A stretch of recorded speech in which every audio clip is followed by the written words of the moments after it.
एक गांव में श्याम नाम का आदमी रहता था। वह काम ना मिलने की वजह से बहुत परेशान था। एक बार उससे मिलने उसका दोस्त आता है और बोलता है, अरे भाई श्याम, परेशान ना हो, कुछ ना कुछ हो जाएगा। अरे भाई, क्या हो जाएगा? यहाँ कौन सा कोई होटल खुलेगा जो मैं काम कर सकूं? मेरे बच्चों की पढ़ाई बंद ना हो जाए। अरे कुछ नहीं होगा, जो तुम्हारे पास बचत है उसी से काम चलाओ और साथ में कोई नया काम भी ढूंढो। सब श्याम को नई नई सलाह देते थे, पर उसका कोई काम नहीं बन रहा था, न ही किसी की सलाह काम आ रही थी। एक दिन उसकी बीवी रामा उससे पूछती है, सुनो जी, इतने परेशान रहते हो, क्या और कुछ नहीं आता आपको जिससे आप कमाई कर सको? अरे आता होता तो खाली थोड़ी ना बैठा हुआ होता। तुम्हें क्या लगता है मुझे मजा आ रहा है इस सब में? तो आप एक काम करो, मुझे जलेबी बनानी आती है, वही बेच लेते हैं दोनों मिलके। तुम पागल हो गई हो क्या? अब तुम बाहर कमाने जाओगी? तो क्या करें, कुछ ना कुछ तो रास्ता निकालना ही पड़ेगा। कब तक ऐसे खाली बैठे रहेंगे? अच्छा चलो, एक काम करते हैं, तुम मुझे जलेबी बनाना सिखा दो, फिर मैं खुद बना के बाहर बेचूंगा। तभी रामा बोलती है। जाइए, अब जल्दी से सामान लेकर आइए। ये सुनते ही श्याम रामा को गले लगाता है और बोलता है, ये पहले क्यों नहीं बोला तुमने? आपने मुझसे पूछा ही कहाँ, ना तो अपनी परेशानी आपने मुझे बताई। आप तो बस अपने दोस्तों से ही बातें करते रहते हो। अरे क्या करूं, परेशानी में कुछ ध्यान ही नहीं रहता। क्या कहूं, किससे कहूं? चलो, पर अब वही होगा जो तुमने बताया है। चलो, कल से अब अपना ठेला लगेगा, और जलेबी तो गांव में कोई बेचता भी नहीं है। चलो जी, एक समस्या तो हल हुई। और दोनों अपना जलेबी का ठेला लगाने में जुट जाते हैं। अगली सुबह श्याम अपने ही घर के बाहर ठेला लगा लेता है और ठेले पर इतना सारा सामान रखा हुआ देख गांव वालों को लगता है वो गांव छोड़कर जा रहे हैं और बोलते हैं, श्याम ऐसे परेशान ना हो, कहाँ जाओगे गांव छोड़कर? सब मांगे कि हाँ में हाँ मिलाते हैं। कुछ ना कुछ जुगाड़ हो जाएगा। भला अपनी जन्मभूमि छोड़कर कोई जाता है क्या? अरे नहीं, आप लोग गलत समझ रहे हैं। क्या गलत है? ठेला है, इस पे इतना सारा सामान है, कहाँ जा रहे हो, क्या समझे हम? अरे काका सुनिए तो, देखिए मैंने जलेबी का ठेला लगाया है। मेरे पास काम तो था नहीं, तो रामा ने मुझे जलेबी बनाना सिखा दिया। अब मैं यही बेचा करूंगा। अरे वाह, हमें बहुत खुशी हुई। अब हमें गर्मा गर्म जलेबी खाने को मिलेगी, वो भी ताजी ताजी। हाँ हाँ, क्यों नहीं। और मैं तो बहुत मेहनत से बनाऊंगा, सब उंगलियां चाटते रह जाएंगे। चलो भाई श्याम, बातें बहुत हो गई, अब खिला भी दो। अरे हाँ हाँ, अभी लो, मैं तो कब से बना देता, तुम ही लोगों की बात खत्म नहीं हो रही। और सब खुश होने लगते हैं और श्याम फटाफट काम पर लग जाता है और गर्मा गर्म जलेबी प्लेट में दे देता है। पहले दिन श्याम सबको मुफ्त में खिलाता है और सब उंगली छाटते रह जाते हैं। भाई मजा आ गया जलेबी खा के, कल मैं अपनी बीवी को भी लाऊंगा।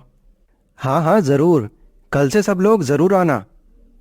दोनों अपनी बिक्री देख बहुत खुश होते हैं। बढ़िया है जी, अब तो अपना व्यापार चल गया समझो। अगली सुबह श्याम ठेला लेके निकलता है और जल्दी से जलेबी बनाता है। धीरे धीरे सब आने लगते हैं। कोई 10 की जलेबी मांगता है तो कोई 50 की। हाँ हाँ आइए, बस 5 मिनट में सबको देता हूँ। इसी तरह वे सबको जलेबी दे देते हैं और सब खुश होकर ले जाते हैं। धीरे धीरे उसकी जलेबी की चर्चा दूसरे गांव में होने लगती है।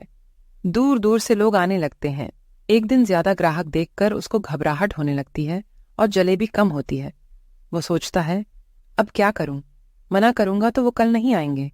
वो सबको कम कम जलेबी दे देता है और पैसे पूरे लेता है। रामा इतने सारे पैसे देख के कहती है, अरे ये कैसे हुआ? इतने सारे पैसे, इतनी सी जलेबी से इतने सारे पैसे? देखा मेरे हाथों का कमाल। श्याम रामा को बताता है, अरे वो कल ग्राहक ज्यादा थे तो मैंने सबको कम जलेबी दी, पर पैसे पूरे ले लिए और किसी को पता ही नहीं चला। ये बात सुन के रामा को लालच आ जाता है और बोलती है, कल से भी ऐसे ही करना, किसी को कुछ पता नहीं चलेगा, सब खाने में इतने मगन रहते हैं। अब दोनों के मन में लालच आ गया। अगर कोई कुछ बोलता तो श्याम बोलता, अरे भाई, भीड़ में पन्नी बदल गई होगी। अरे श्याम, आज जलेबी कम लग रही हैं। अरे भाई, ये कम तुल गई होगी जलेबी, जल्दी जल्दी में कम ज्यादा हो जाता है। हाँ हाँ, बात तो सही है।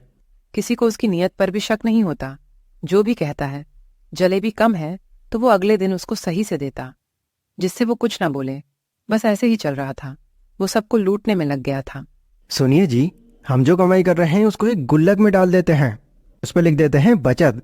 आगे जाके ये हमारे घूमने फिरने के काम आएंगे।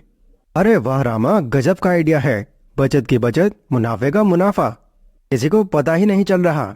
कल से हमारा और भी मुनाफा होगा। कैसे? अब क्या सोचा तुमने? कल से हम सस्ता वाला मैदा लेंगे और चीनी की जगह बूरा मिला देंगे। और अगर किसी को पता चल गया तो? अरे कुछ नहीं होगा जी, अब तो हमारी दुकान अच्छी चलने लग गई है, किसी को शक नहीं होगा। क्या सच में ऐसा है? दोनों खुशी से फूले नहीं समाते। उनका मुनाफा दोगुना होता जा रहा था। कुछ महीने तक यही सब चलता रहा। कोई शिकायत करता तो उसको 1-2 दिन अच्छा खिला देते और फिर से बेईमानी पर आ जाते। फिर एक दिन की बात है, उनका बेटा सोनू स्कूल जाने के लिए उठा ही नहीं। श्याम ने देखा उसे काफी तेज बुखार था। वो दोनों डॉक्टर के पास गए और उसको कोई आराम नहीं मिला। वो एक डॉक्टर से दूसरे डॉक्टर के यहाँ भागते रहे। इसी कारण श्याम का ठेला काफी दिन बंद रहा। नौबत यहां तक आ गई, जिस गुल्लक पर बचत लिखा था वो तक तोड़नी पड़ी। उसका भी सारा पैसा खर्च हो गया। धीरे धीरे सोनू ठीक होने लगा। उन्होंने अपने पैसे देखे, बस इतने बचे थे कि 1 हफ्ते खा सके। देखा रामा, हमारे लालच का नतीजा हमारे बच्चे ने भुगता। लालच में कमाया हुआ पैसा जिस पे हमने बचत लिख दिया था वो तो खत्म हुआ ही, साथ में हमारा ठेला भी बंद रहा। हाँ सही कह रहे हो, ये हमारी ही गलती का नतीजा है। उन दोनों को अपना सबक मिल चुका था और अगले दिन वो वापस पहले जैसी जलेबी ईमानदारी से बनाने लगता है। तो दोस्तों, ये वीडियो आपको कैसी लगी हमें कमेंट करके जरूर बताना।